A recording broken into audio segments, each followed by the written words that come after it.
if you're waiting for weight gain to not be scary or to not fear weight gain, you're going to be waiting forever, because it's going to remain scary. And what I see with all of my clients, all who are afraid of weight gain, is that they avoid these hard truths, and it keeps them stuck in a place that they don't need to be stuck.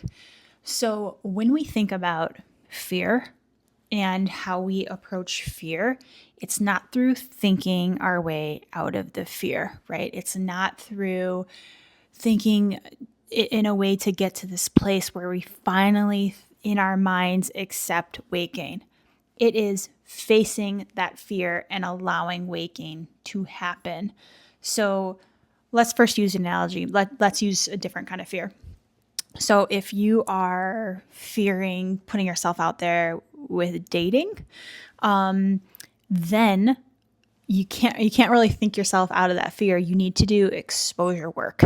You need to come into contact with dating. You need to do some dating so that you can start to decrease the fear and build your window of tolerance for the ability to date by going on that date and seeing that you survived it. Maybe it was a miserable date, but you survived it, and then you might want to go on another one. Maybe it's a little less miserable, but you see you survived it until it transforms, and maybe then dating can become fun, and then maybe you find your lifelong partner if that's a value to you, right? And you see you're able to face that fear and see what it provides and how and only through doing and going on those dates are you going to be less fearful. Kind of the same thing with exposure of, like, if you're afraid of spiders, like having a spider in the same room and then on you, like the more you do that, the less fearful you're going to be about spiders. So that's the same thing that applies to weight gain.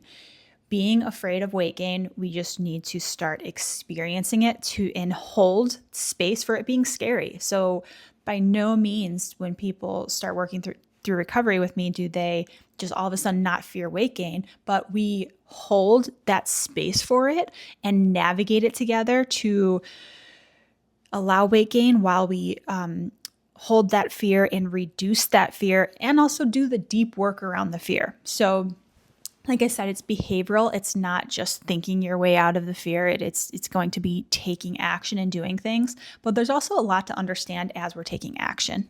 So again, going back to that metaphor with dating, when you come home from that miserable first date and you might say, I don't ever want to date again, we might have to work through, okay, well, you're thinking about how it was just miserable. You're thinking, you're projecting into what that means about, you maybe never finding someone that you like, or there not being anyone available out there for you, not enough fish in the sea to, just not whatever it might be.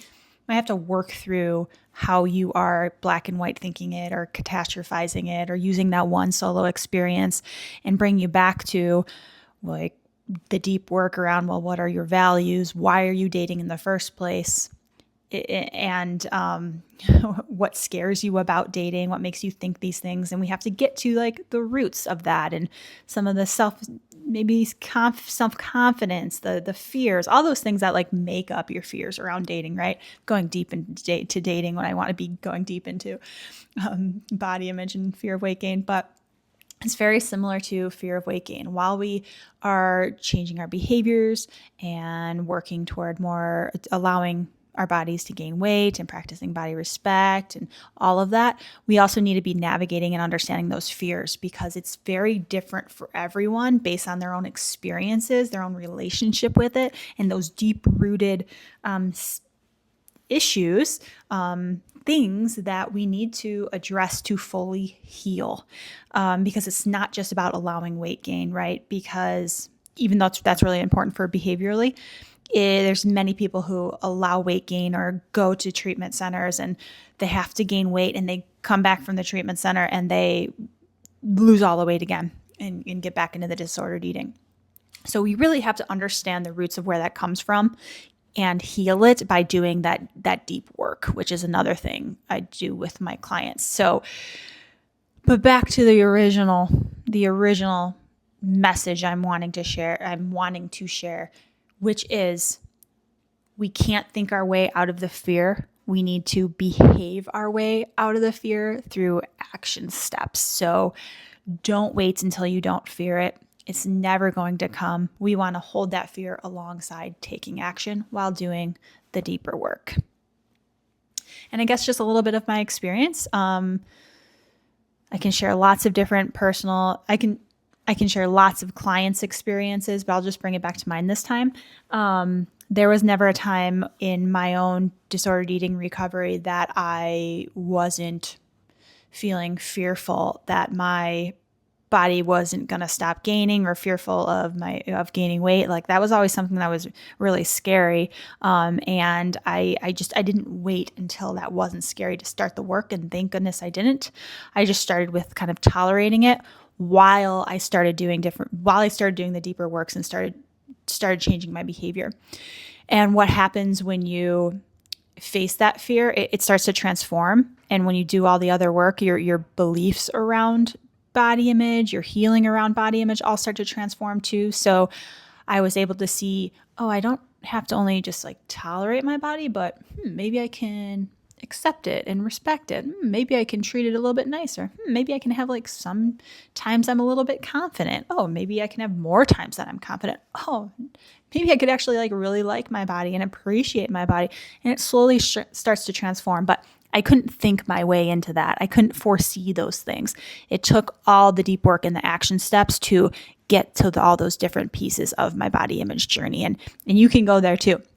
I absolutely believe if you put in the right work, if you face those fears, if you commit, if you get that specialized support and you go the whole way, you can absolutely go from hating your body to not only tolerating and accepting your body and it just feeling neutral. You can also like it and appreciate it and feel confidence and comfort. So I wouldn't be doing this work if I didn't feel that way, because it would be sad work. But I absolutely believe you can get back to that place where you're always supposed to be, a respectful, compassionate relationship with this body that you were given that does so much for you.